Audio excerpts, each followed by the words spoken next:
국민의힘 새로운 당대표가 이번 주 금요일에 선출이 됩니다. 먼저 그러면 여론조사 표 보고 난 뒤 본격적인 이야기 나누도록 하겠습니다. 자, 이 같은 여론조사가 나왔습니다. 국민의힘 당대표 후보 가운데 누가 당대표로 적합한지를 일반 국민들께 여쭤본 내용입니다. 먼저 일반 국민입니다. 이준석 후보 41.3%의 지지를 얻었습니다. 나경원 20.6, 주호영 9.7, 홍문표 3.3, 주경태 3.2입니다. 1, 2위 간의 지지율 차가 20%가 넘습니다. 이 부분 좀 눈여겨봐 주시고요. 그 다음 여론조사 보도록 하겠습니다. 이번에는 그 여론조사 대상을 한정을 했습니다. 국민의힘을 지지하는 사람들께만 여쭤본 겁니다. 당심을 알아보기 위한 내용인데 이준석 49.9, 나경원 28.3, 주호영 11.5, 이어 홍문표, 조경태 순입니다. 1, 2위 간의 지지율 차이가 역시 21.6%, 조금은 더 벌어졌습니다. 아울러 보실 지점 1위 이준석과 나머지 후보들의 지지율을 다 합쳐도 이준석 후보가 더 앞서고 있습니다. 이 부분도 봐주시기 바랍니다. 이어 그 다음 표도 보도록 할게요. 이 부분은 지지층과 무당층, 그러니까 당심과 더불어서 이번에 여론조사 역선택 방지 조항이 있는데 이것들을 다 반영한 그런 추세다라고 생각하시면 될 것 같습니다. 이준석 48.6, 나경원 24.6, 이어 주호영 10.4, 홍문표, 주경태 순입니다. 역시 1, 2위 간의 지지율 차는 이번에는 2배입니다. 24% 넘게 차이가 나고요. 다른 후보들 다 합쳐도 이준석 후보를 넘어서질 못합니다. 자, 이 같은 여론조사 머니투데이와 미래한국연구소 의뢰로 PNR에서 실시를 했습니다. 지난 5일에 진행이 됐고요. 표본 오차는 95% 신뢰 수준의 플러스 마이너스 3.1%포인트입니다. 자, 이번 국민의힘 전당대회 당대표는 당원 70% 그리고 여론조사 30%를 반영해서 뽑게 됩니다. 보신 대로 지금 1위 이준석 후보와 다른 후보들 간의 지지율 차이가 상당한데 어떻게 봐야 될지 먼저 평론가님, 이준석 돌풍 본선까지 이어지겠습니까? 현재로서는 그럴 가능성이 높아 보입니다. 그러니까 저도 계산을 좀 해봤더니요. 네. 당원들 사이에서 이준석 후보와 다른 후보 간의 격차가 다른 후보가 이준석 후보를 한 10%에서 15%포인트 격차를 내줄 수 있다고 하면 여론조사를 극복할 수 있겠다 이렇게 생각했거든요. 왜냐하면 당원 투표 비율이 70%이기 때문에. 네. 또 현재 구도로 보면 국민 여론조사 결과하고 당원들 여론조사 결과가 거의 비슷하게 나오는 상황이거든요. 네. 그러니까 판세를 뒤집기는 대단히 어려운 상황이 돼버렸다 이렇게 보는 게 맞을 것 같아요. 그러니까 왜 이런 현상이 나오는가 이건 뭐 굉장히 분석의 뭐 어떤 방향이나 이런 것들은 다양할 수 있겠는데요. 좀 한국의 보수가 굉장히 무서워졌다 이렇게 생각합니다.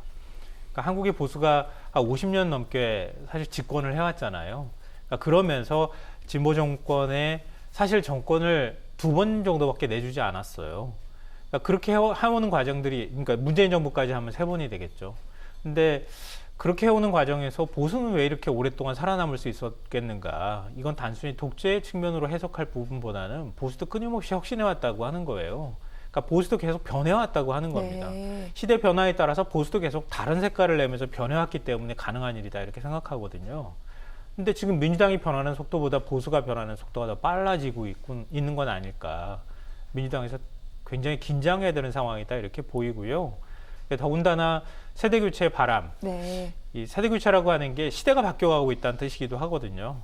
뭐 우리가 흔히들 얘기하는 것처럼 1차 세계대전 지나고 난 다음에 왜 젊은 층은 나치를 지지했을까? 뭐 이런 얘기부터 베트남전 이후에 68 세대는 왜 만들어졌을까? 외환위기 이후에 직후에 왜 외환위기 세대를 만들어졌으며 네. 지금 2008년 금융위기 이후에 왜 MZ 세대가 전 세계에 새로운 주류로 떠오르고 있는가?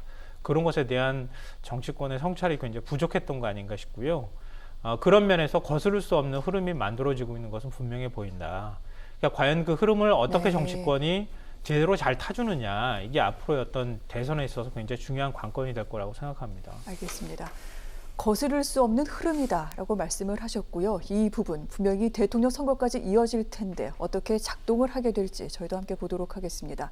그런데 예전 사례를 얘기하는 분들이 있어서 이 부분 소개를 해드리겠습니다. 2년 전 자유한국당 시절에 당대표를 뽑을 때 그때 오세훈 대 황교안이었는데 오세훈 후보가 당시 여론조사에서는 앞섰습니다만 결국 당원 투표에서 황교안 후보를 제치질 못했습니다. 이번에도 재현될 가능성, 소장님 어떻게 보십니까? 없다고 보여져요. 네. 두 가지 이유 때문인데 하나는 황교안 대표가 당대표로 선출될 때만 해도 친박이라는 강한 그 장악력을 갖고 있던 계파가 있었어요. 그분들이 영남에 있는 박근혜 전 대통령을 좀 동정하고 애틋해하는 당원들을 조직력으로 동원해서 네. 친박의 대표적인 인물이 황교안이라는 분을 당대표로 만들었거든요. 근데 이번에는 친박이라는 계파도 없어졌고 친박의 대표적인 인물이 당대표에 출마하지 않았어요. 나경원, 주호영 이 두 분들이 친박의 대표 인물이다? 친박의 지지를 받고 있다? 이렇게 볼 수가 없잖아요. 그러니까 이번에는 과거의 틀로 이번 선거를 예측하는 것은 상당한 오류가 나올 수 있다라고 저는 말씀드리고 싶고요. 결론적으로 말씀드리면 국민의힘 지지층이나 당원들도 아니 내년 대선에 누구를 얼굴로 내세워야 우리가 정권을 탈환하는데 긍정적일까 유리할까라는 정치적인 판단을 하고 계시는 것 같아요. 결국에는 여론조사상을 보면 민심이 처음에 이준석 후보를 견인해냈잖아요. 네. 그것이 당심이 따라가는 형태였습니다. 이것을 보면 상당히 보수 우파 쪽 당원들이 현명해졌다라고 말씀드리고 싶습니다. 그렇군요. 언론은 전략적 선택을 이제 보수에서도 하고 있다 이런 해석을 내놓고 있는데 어떤 결과가 나올지 좀 더 기다려보도록 하겠습니다. 지금 막판에 불거진 변수가 두 가지 있는데 하나하나 좀 여쭤보도록 하겠습니다. 지금 현재 1위 이준석, 2위 나경원 후보 가운데 이 윤석열 차별론을 둘러싸고 지금 날선 공방이 벌어지고 있습니다. 갑자기 뜬금없이 이게 무슨 이야기인가 싶으실 텐데 일단 이 얘기가 어떻게 나온 건지 소장님 맥락과 배경부터 좀 설명해 주시죠. 간단하게 설명드릴게요. 네. 나경원 후보가 아니 이준석 후보는 유승민 편이야. 네. 예전에 유승민을 당대표 만들기 위해서 헌신적으로 노력하겠다고 얘기한 사람이야. 그런데 이 사람이 당대표가 되면 가장 강력한 보수 우파의 지지를 받고 있는 윤석열이라는 사람이 과연 우리 당으로 들어올까? 안 들어올 거다. 거기에 김종인 전 비대위원장이 네. 이준석 후보랑 친하고 요즘에는 김종인 비대위원장도 윤석열 총장에 대해서 비판적인 얘기를 많이 하니 또한 이준석 후보는 자기가 당대표 되면 김종인 위원장을 다시 모셔오겠다고 했다. 그렇다면 결국에는 김종인, 이준석 체제 하에서 네. 윤석열이라는 사람을 제대로 영입할 수가 있겠느냐. 이거는 특정 계파의 인물, 유승민을 밀기 위해서 이준석 후보가 당대표가 되면 그쪽에 유리하게 될 거다라는 식으로 공격을 하는 거예요. 네. 근데 제가 봤을 때는 나경원 대표의 이런 생각은 트집잡기예요.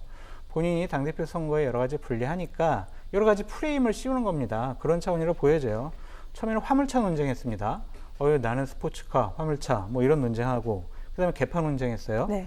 그 다음에는 36살 어린 경험이 없는 이준석 후보가 당대표 되면 당 난장판 돼요 라고 하면서 경험과 경륜을 들고 나왔어요.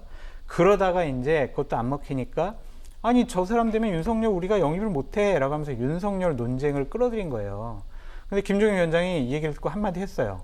별소리를 다 하네. 그러면서 나경원 후보가 저기 김종인 위원장님 저기 선거 과정 중이니까 이해하세요 라는 문자를 보내왔다라고 공개를 해버렸어요. 아이고. 그러니까 이게 나경원 후보는 상당히 곤혹스러워진 거죠. 그래서 이 논쟁 자체가 네. 지는 쪽, 불리한 쪽이 내세우는 공격, 트집 잡기다라는 저는 생각이 들고 선거에는 큰 영향이 없을 것 같다라고 전망해 봅니다. 별다른 영향이 없을 것이다. 그렇게 정리를 해주셨고요. 또 한 가지가 있습니다. 이번에 국민의힘에서도 문자가 지금 문제가 되고 있습니다. 이준석 후보를 비방하는 문자 메시지가 당원들에게 대량 전송이 됐다고 합니다. 지금 당 선관위가 경위 파악에 나서고 있는데 이 후보 측에서는 이게 경륜과 경험을 얘기하는 거냐라고 비판을 했는데 경륜과 경험을 강조하고 있는 후보가 나경원 후보입니다. 그래서 근거 없는 음모론이다. 지금 이렇게 또 반격을 하고 있기도 합니다. 평론가님, 이 부분은 어떻게 봐야 됩니까? 글쎄요. 지금 이준석이라고 하는 새로운 정치인을 두고 당 중진급 의원들이 싸우는 방식이 과연 이게 맞는 건가? 네. 일종의 이제 선거의 ABC라고 해야 되나요? 선거하는 과정에서 당원들한테 어떻게 마음을 얻을 것인지 나중에 가서 이제 비방하고 상대편에 대한 비호감도를 높이는 이런 방식으로 선거운동을 지금 하고 있는 거 아닌가 생각이 들고요. 근데 이게 이준석 후보가 당원 명부 입서에서 이렇게 비방했다고 하는 문자 얘기했는데 누구라고 특정하지는 않았거든요. 그랬더니 나경원 후보가 또 발끈했어요. 그러니까 나경원 후보가 그런 거네? 이렇게 또 돼버린 거예요. 이준석 후보한테 계속 끌려다니는 거예요. 그러니까 제가 볼 때는 정권법으로 싸우지 않고 자꾸 당의 조직만 이용해가지고 네. 싸우려고 하는. 그리고 이준석 후보가 좀 불안하다, 뭐 젊다. 그리고 사실 또 어찌 보면 윤석열 전 검찰총장만 바라보는 국민의힘 모습을 보여주는 거고 전 그렇게 보기 좋아 보이지 않거든요.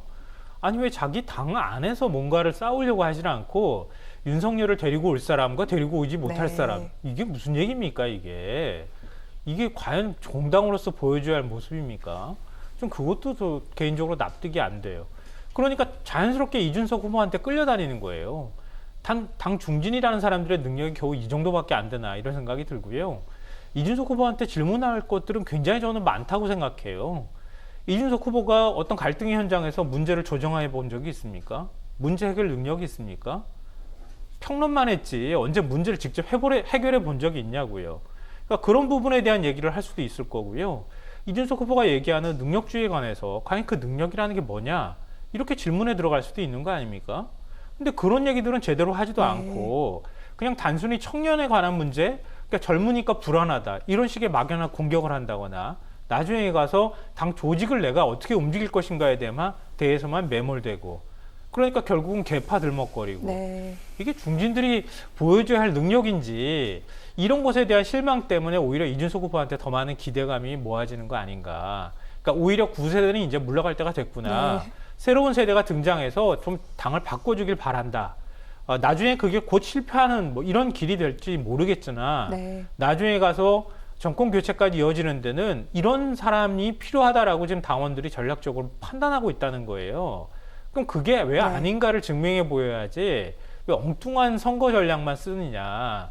좀 이준석 후보의 바람은 이준석이라고 하는 시대 정신이 만들어진 측면도 있지만 당 중진이 무능력하기 때문에 만들어 놓은 바람이라고도 생각합니다. 알겠습니다. 앵커님 좀 시간을 주시면 네, 좀 보충 설명을 좀 말씀해 해드리고 싶고요. 네. 김성환 평론가님의 저런 뼈아픈 지적을 중진 의원들은 좀 각성하면서 얘기를 잘 들어야 될 것 같다라는 생각이 들었고 이 여러 가지 문자 메시지 같은 경우에는 내막을 좀 말씀드리면 나경원 후보가 아닌 다른 후보 쪽에서 이러한 문자를 계속 만들어서 생성하고 있어요. 네. 그러니까 정치권에서 보면은요, 보통 기자들이나 정치권 인사들한테 받은 글, 가로 열고 받은 글, 가로 닫고 이런 식으로 해서 뭐 누구는 누가 됐고 어떻게 됐고 이렇게 해가지고 막 보내요. 그런 걸 확대 재생산을 해서 야, 사실은 이런 내막이 있어 라고 이제 상대방들을 설득하는 거거든요. 지금 한 후보 측에서 사무실에 모여서 막 이런 것들을 만들고 있다는 거예요. 국민의힘 쪽에 있는 분들한테는 다 알려진 건데 네.